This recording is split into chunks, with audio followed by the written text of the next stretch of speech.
हामी अहिले हुगुदेखि कोरीको यात्रामा छौँ। बाटोमा भएको दृश्यहरू हेर्दै हजुरहरूलाई देखाउँदै अगाडि बढेको अवस्था छ।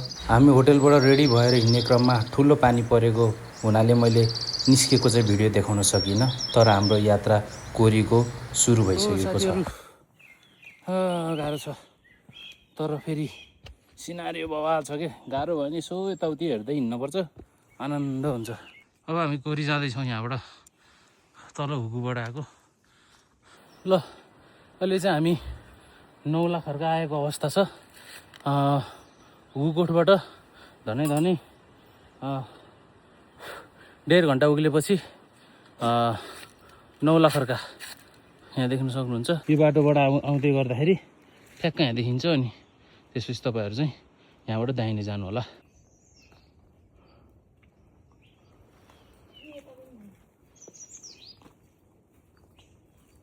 ल हेर्नु कस्तो दामी छ, ट्रेल पनि बवाल छ।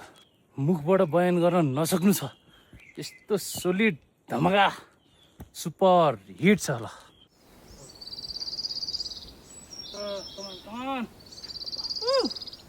दामी छ ट्रेल, बवाल छ बवाल।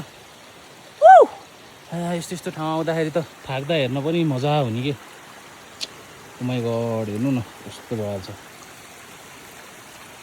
कस्तो दामी ठाउँबाट झर्ना बगिरहेको छ। होइन तपाईँहरू, कोरी फुल फल्न सुरु भइसकेछ।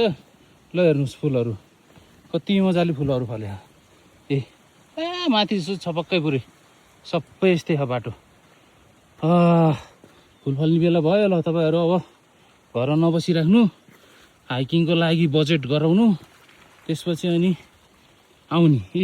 पुरै फुल फल्यो, पुरै ढकमक्क पुरै। यता देख्न सक्नुहुन्छ, देख्नु भयो भएन पुरै। ल यस्तो मजाको उकालो छ, बिस्तारै उक्लिँदै आयो भने यस्तो मजा हुन्छ।